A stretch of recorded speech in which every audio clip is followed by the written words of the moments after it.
Un saludo afectuoso a todos los que están conectados y escuchan esta presentación desde Castro, provincia de Chiloé, al sur de Chile.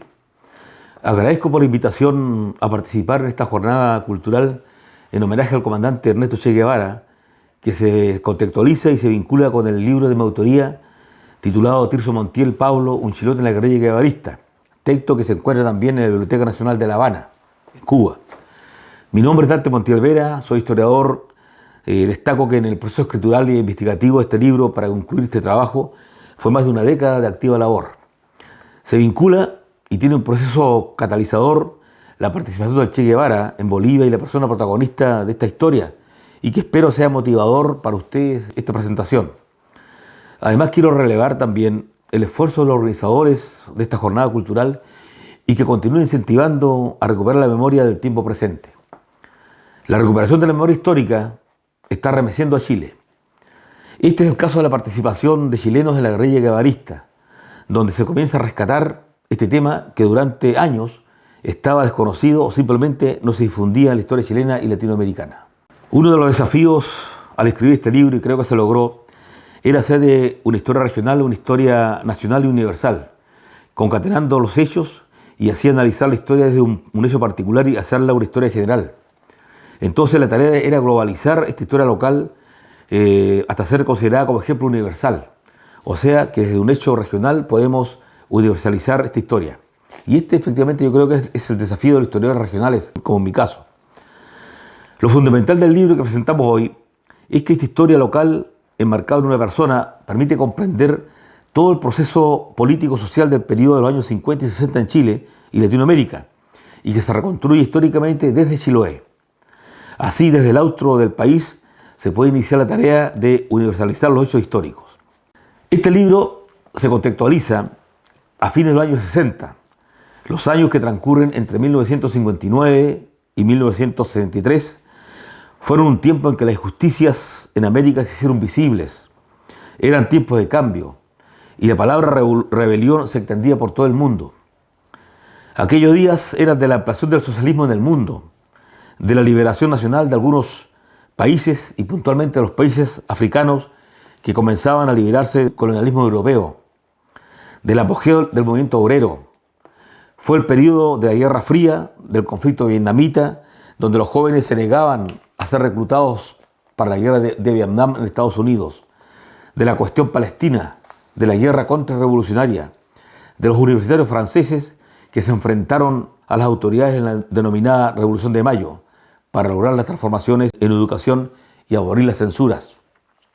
Fue también el momento de la discusión de la teoría de la dependencia, del pensamiento de la CEPAL, de la teología de la liberación, del nacionalismo de izquierda, de la revitalización del marxismo, del impacto de la revolución cubana y su solidaridad con los pueblos de lucha, de la apertura de focos guerrilleros en la región. Años en que los jóvenes se encontraron con la revolución cubana que cambió sus vidas. Fue el faro que impulsó alianzas internacionales y movimientos alternativos en Asia, África y América Latina. El socialismo se veía próximo, todo cambiaba, la política, la economía, la cultura. Ningún área de América Latina dejó de experimentar el embrujo revolucionario. En esos años, la seguridad de los jóvenes en sí mismos era tal que estaban convencidos de cambiar el mundo, y muchos se embarcaron en proyectos para cambiar la historia política. En Chile, en este país, las sucesivas derrotas de la izquierda, la manipulación electoral, la reaparición del nacionalismo autoritario, la politización que comenzaba en las Fuerzas Armadas, los actos represivos llevaron a Tirso o Pablo a tomar la vía armada como muchos otros y la determinación de incorporarse a la guerrilla. Por lo tanto, la decisión de Tirso Montiel entonces tiene una explicación. No fue una decisión de carácter idealista, muy por el contrario. La osadía de internarse en el monte boliviano es más compleja. Este trabajo reconstruye la historia, la biografía de un hombre valiente, honesto, consecuente, que fue víctima de la convulsa historia latinoamericana en la segunda mitad del siglo XX y que tratamos sin duda de rescatarlo del olvido. Fue testigo de las injusticias y desigualdades sociales. Se incorporó a un movimiento guerrillero para luchar por una transformación de la sociedad, y este libro está basado en sucesos reales. Yo admito la posibilidad que la verdad histórica en algunos aspectos sea distinta, especialmente por el accionar clandestino, por la fuerte compartimentación, por el compromiso del silencio. Otros personajes lamentablemente ya están fallecidos y sus testimonios perdidos en el tiempo. Las fuentes utilizadas fueron documentos escritos, otros corresponden a investigación en terreno, a historia oral, que permitió recuperar el hecho histórico cuando no estaban los documentos. Este libro efectivamente se le otorga importancia al personaje, pero no es él quien hace la historia. Lo que importa es que el actuar lo hizo a favor del proceso histórico que se vivía. Desde comienzos de la aventura guevarista en la década del 60, cientos de personas han combatido por las ideas revolucionarias en Latinoamérica, inspirados en la lucha internacionalista, pero fueron pocos los que estuvieron en alguna columna guerrillera guevarista en la Sierra Boliviana. Tirso Montiel fue uno de ellos, en el segundo intento guerrillero en Bolivia a mediados de 1970. Se llamó la campaña Teoponte, con el lema "Volvemos a la montaña", que expresó Guido Inti Peredo, integrante del grupo del Che, que sobrevivió a la emboscada del ejército contra los guerrilleros en Yancahuazú en octubre de 1967. Efectivamente, la muerte del Che no desalentó a sus seguidores. La guerrilla boliviana se reorganizó en torno al Ejército de Liberación Nacional, ELN, que fue integrado también por chilenos, y uno de ellos fue Tirso Montiel. Para un marxista, para un revolucionario, para un socialista, el socialismo debe ser internacional. No puede haber socialismo de un solo país. Se tiene necesariamente que extender al mundo. El internacionalismo es un profundo sentimiento hacia el pueblo, sin importar nacionalidades, sin importar fronteras. Era el tiempo en que las nacionalidades se fumaban y la lucha armada era la única solución. Era el tiempo en que había valor y valores. La patria es América. La patria no es solo donde se nace, sino donde se está dispuesto a morir o vencer en la lucha contra el enemigo del pueblo. Por tanto, un revolucionario no es extranjero en ninguna parte. Por ello el Che, Tirso y otros integraron este grupo de combatientes internacionales. La alternativa era proyectar la revolución, lo que implica la participación de cientos de revolucionarios más allá de las fronteras de su patria. Es la historia de combatientes internacionalistas que prestaron sus servicios a la causa de la liberación, de la democracia y del progreso de otros países como si se tratara del suyo propio. Como Rafael, que combatió en Nicaragua, que también era de Castro, de Chiloé y de Chile. Tirso Montiel Pablo nació en Castro, estudió en el liceo de esta ciudad, donde fue compañero también de Danilo Bartolín. Danilo Bartolín fue el médico de Salvador Allende y que lo acompañó en el golpe militar. Hay una foto muy especial donde él aparece con este médico. Bueno, Danilo Bartolín fue compañero del curso también de Tirso Montiel en el liceo de Castro y posteriormente concluyó la enseñanza media en el liceo de Valdivia. También en esta ciudad, en Valdivia, se presentó voluntariamente al servicio militar en el regimiento Caupolicán y se licenció como oficial de reserva. El año 1956 ingresó a la Escuela de Oficiales de Carabineros de Chile, en Santiago, y egresó como subteniente. Fue destinado a la Quinta Comisaría de Concepción con el grado de teniente y fue uno de los promotores de una institución filantrópica que hasta el momento tiene una tremenda trascendencia, que se llamó Institución Niño y Patria, y ayudó a crear el primer hogar en Chile para estos niños carenciados. Permaneció en Concepción durante un tiempo, alrededor de 2 años, fue trasladado posteriormente a la 9ª Comisaría de Santiago y luego a la Comisaría de Avenida Ecuador.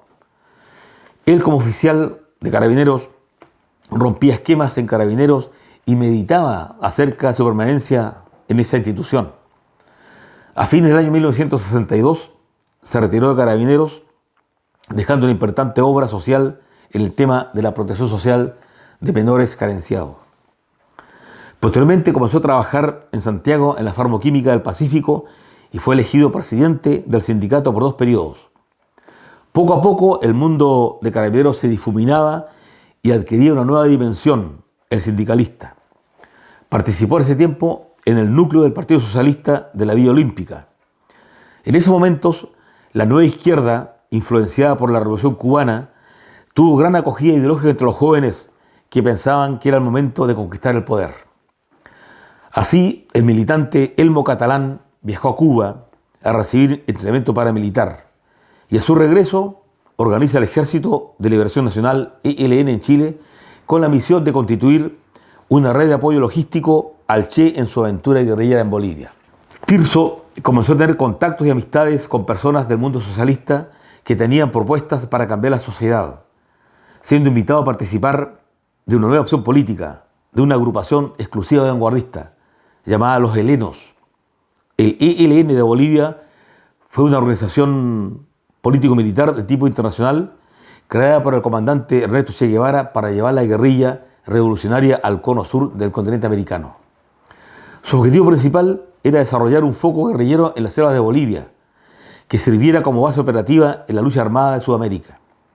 El foco guerrillero se ubicó en la selva boliviana de Yancahuazú, y Chile fue el país elegido para hacer una vía de comunicación y apoyo en hombres y material al foco guerrillero boliviano. La sección chilena del ELN surgió en Chile el año 1966, en los momentos en que el Che Guevara estaba en combate en Bolivia. El propio Guevara mandó a Chile a Tamara Bunker, la famosa Tania. La mensajera consigue estructurar un grupo de apoyo al contactar con el periodista Elmo Catalán, afiliado al Partido Socialista Chileno. Este periodista revolucionario, al escuchar los planes, decide impulsar la rama chilena del ELN. En una reunión mantenida con Arnoldo Camus, Tirso Montiel y Walterio Fierro, deciden crear el Ejército de Liberación Nacional el año 1966 en Chile, y poco más tarde se unirían Paulina Weber, Félix Vargas, Eduardo Carballo, Félix Huerta y Beatriz Tati Allende, hija del futuro presidente de la República de Chile, entre otros. Los primeros militantes guerrilleros chilenos se alistarían para su entrenamiento militar en forma clandestina. A mediados de 1968 viajan con Inti Peredo a instrucción guerrillera en Cuba más de 20 revolucionarios chilenos al mando de Elmo Catalán. Tirso Montiel fue uno de los escogidos para viajar a Cuba.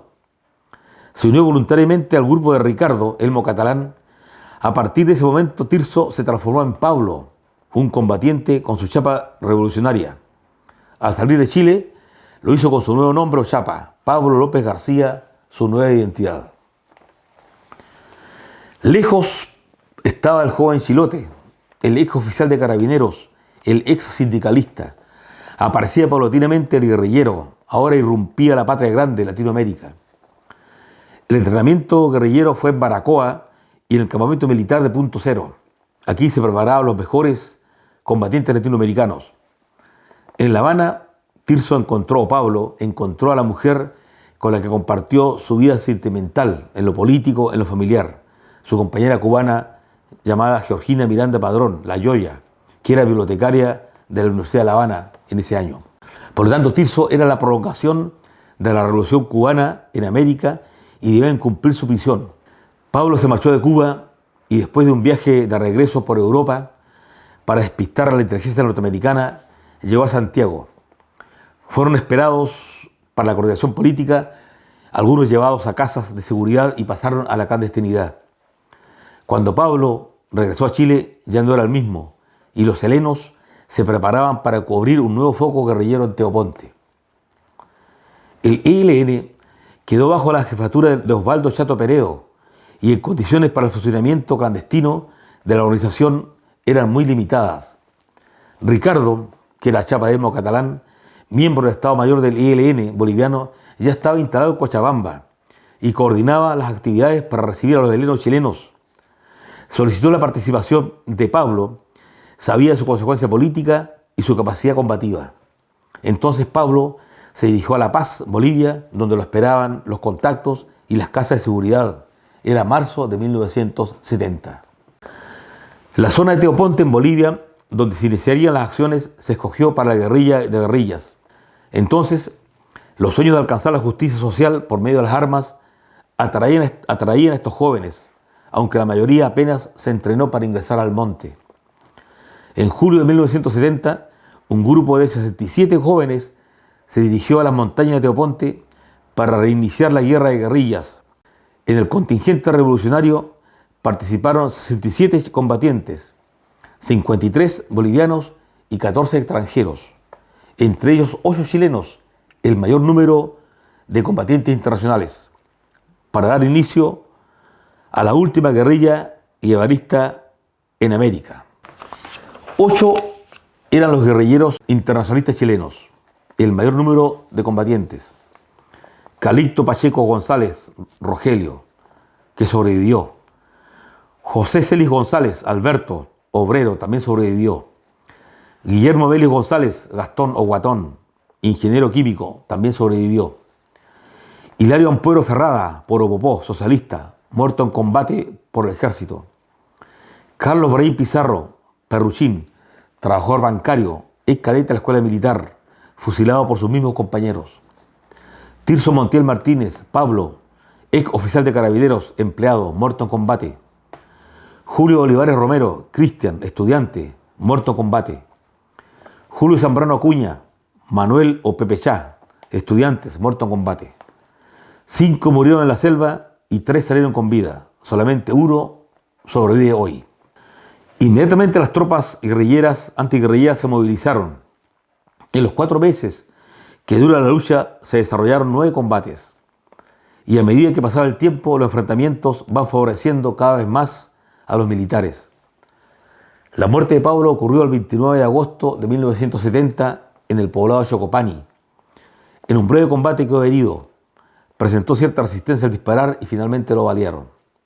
Posteriormente fue sepultado de forma clandestina. Tenía 34 años y se había preparado para este acto de valentía y decisión, inmolándose para defender sus ideas y cambiar la sociedad por una más justa y solidaria. Su muerte ocurrió junto a César y Chango, también combatientes que fallecieron con él ese día en el combate en Teoponte. En menos de un mes, todos resultaron muertos. Otros murieron de hambre y enfermedad. Los capturados son fusilados. Al concluir octubre, una situación fortuita salvó la vida de los últimos 9 sobrevivientes, entre ellos 3 de los 8 chilenos que integraron la columna. La primera gestión del presidente Allende fue otorgar asilo político a los guerrilleros bolivianos y hoy todavía en Bolivia restos de chilenos desaparecidos están allí, sin encontrar sus fosas, entre ellos Pablo López García o Tirso Montiel, que se sumó al sueño del Che, así como todos los jóvenes que sufrieron y murieron en el monte. También existen en Bolivia restos de chilenos desaparecidos, y como indicaba entre ellos Pablo, que se sumó al sueño del Che, y todavía están ahí. Por lo tanto, la historia de Tirso o Pablo es la historia de cientos de jóvenes consecuentes que abrazaron la causa revolucionaria del hombre nuevo, de los guerrilleros idealistas y pragmáticos de los tiempos del Che, de Allende, de Miguel Enríquez y otros, que deseaban una sociedad más justa, igualitaria y humanista. Fue el periodo más glorioso e intenso de sus vidas, una época de fuerte compromiso, compañerismo y sacrificio, que los unió para siempre. Conocido en Chile la muerte de Tirso, de inmediato surgió el deseo de reconocer y testimoniar su ejemplo en diversas acciones y actividades. Su hermano Aldo Montiel dice que lo que interesa es el recuerdo, la memoria y sus valores que él sostuvo. Era un hombre latinoamericano y allí quedaron sus restos. Dio su vida por un país donde iba a empezar la revolución y decidió por su propia cuenta estar allí. Por tanto, respetamos esa decisión. Esas son palabras de su hermano Aldo Montiel. Tirso o Pablo dio su vida por la revolución y a 55 años de su muerte es un ícono de la historia local. Su figura ha trascendido su momento histórico. En este tiempo, donde los jóvenes buscan objetivos y valores para lograr una humanidad más fraterna, el legado de Tirso, o mejor decir Pablo, aparece irradiando una serie de valores para la juventud. Este libro es un reconocimiento a un joven chilote que tuvo sueños y anhelos como muchos jóvenes de hoy, con capacidad de sacrificarse y morir por los ideales que él creía. En 1970, un grupo de guerrilleros llegó a Teoponte. Fueron derrotados. La historia recordará que en esos años un contingente de jóvenes llenos de sueños y propuestas por mejorar la sociedad y la política se inmolaron cumpliendo lo que prometieron. Fue la única guerrilla en América del Sur en los años 70 que practicó el método foquista diseñado por el Che Guevara. Pablo o Tirso no era un buscador de gloria, deseaba construir un mundo nuevo, enfrentar al imperialismo con un profundo sentimiento americanista, ruta que lo llevó de Chiloé a Santiago, a La Habana, a Bolivia, su última tarea revolucionaria. Una nueva vida es posible y una nueva ética será posible. El Che o Pablo pueden ser modelos, pero como una vida concreta para alcanzar aquella sociedad justa que ellos, entre otros, impulsaron a construir, interpretando los sueños y esperanzas de una generación que estaba convencida de que un mundo nuevo era posible. En la izquierda política está la memoria de Tirso y la fe en la revolución. Hace 56 años que mataron a Tirso. Generaciones han nacido sin saber de él. 5 décadas en que a veces se escucha a los Beatles o se observa una película de la época. 5 décadas en que aún se conservan libros sobre la guerrilla empolvados en librerías o en bibliotecas particulares. 5 décadas que ultimaron a Tirso y, como todos los soñadores, no triunfó. Ahí está su sacrificio. Quizás nunca sepamos hasta dónde pudo llegar su consecuencia. Quizás por eso su tumba está en nuestro corazón. Ahí están sus fotos, los afiches, sus escritos, su derrota en Bolivia. Ahí está también el recuerdo silencioso, lejano, de seres que en 1970 apenas iban al kinder o cursaban en las escuelas primarias, o daban sus primeros pasos, o todavía ni siquiera sospechaban que algún día alguien les contaría la historia de que una vez hubo un chilote al que le decían Pablo y que su nombre guerrillero encontró la inmortalidad en Bolivia. En las fotos, su mirada pareciera recordarnos que entraría en la historia, de estar seguro de que su rostro transitaría por las calles del mundo. Parecería saber que años más tarde una comunidad lo mirara o lo miraría como una figura que todavía sigue emitiendo consecuencias y enseñanza. Así Pablo es un símbolo de Teoponte y se le reconoce internacionalmente. Y los símbolos nacen para nunca morir. Y hoy revalorizamos en el libro Un chilote en la guerrilla guevarista a este combatiente. Antes de iniciar las acciones militares y como era costumbre en la guerrilla, todos los combatientes escribieron una carta de despedida. Pablo López García también escribió una carta a su familia aquí en Castro. Expresó su pensamiento, su compromiso ideológico, su convicción en la revolución. Y dice lo siguiente: La Paz, Bolivia, 17 de junio de 1970. Queridos padres, queridos hermanos, queridos hijos, familiares y amigos. Cuando reciban estas líneas, seguramente yo estaré caminando por las selvas bolivianas, iniciando, o mejor dicho, reiniciando la lucha comenzada un día por nuestro Che. Los que ahora seguimos su ejemplo, empuñamos las armas. Lo hacemos con alegría, con plena convicción y decisión de llevar esta guerra hasta sus últimas consecuencias. Cargamos en nuestros hombros la responsabilidad del porvenir de la revolución latinoamericana. Sabemos que esta guerra sería muerte, larga y llena de sacrificios. Nosotros no queremos la guerra, pero nos queda otro camino que entrar en ella, pues vemos que el único camino para conseguir nuestra libertad en la mayoría de los países es la guerra. Pero esta guerra será la tumba de nuestros enemigos, el imperialismo yanqui, que haremos los Vietnam soñados por el Che. Como miembro del Ejército de Liberación Nacional de Bolivia, siento una alegría infinita de compartir todo esto. Tengo el privilegio de sentirme tan boliviano como cualquiera que haya nacido en estas tierras. El cariño y el compañerismo es algo maravilloso. Tengo muy buenos e incomparables compañeros. Somos una gran familia, los helenos, parte de la gran familia latinoamericana.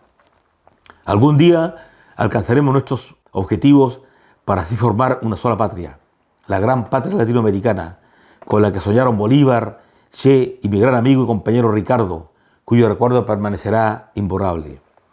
Luchamos por los explotados de nuestra América, del mundo entero, por el recuerdo de los compañeros chilenos, cubanos, argentinos, peruanos, caídos en la lucha. Seguimos la historia cuyo curso no lo van a interrumpir nuestros enemigos. Luchamos para que vivamos con dignidad. Si es posible, mantener comunicación con ustedes. Creo que no va a ser fácil hacerlo, pues hay que tomar en cuenta las probabilidades de sobrevivir en una guerra y otros inconvenientes. Me despido de ustedes con un fuerte abrazo y con un saludo. Victoria o muerte, volvimos a las montañas, Pablo. Esa fue la carta que él escribió.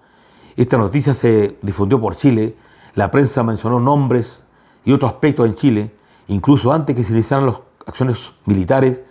Una situación paradojal ocurrió en Chile porque se dio a conocer esta información que se suponía era de absoluta reserva. Por lo tanto, este trabajo, este libro que hoy día presento en Cuba, es de una relevancia trascendental, porque de alguna manera creo que la inspiración de la Revolución Cubana con este chilote, Tirso o Pablo, de ahí, ¿no es cierto?, nace su consecuencia para seguir irradiando enseñanza a otros jóvenes a nivel latinoamericano. Espero que esta conversación, que esta presentación haya sido de su agrado. Gracias por escucharme, y si quieren leer más sobre este libro, este trabajo, también se encuentra disponible este libro en la Biblioteca de La Habana, y creo que sería el mejor regalo que puedan hacer para Tirso y para mí desde el sur de Chile, que puedan leer y trabajar este trabajo. Gracias por escucharme y les deseo una buena jornada.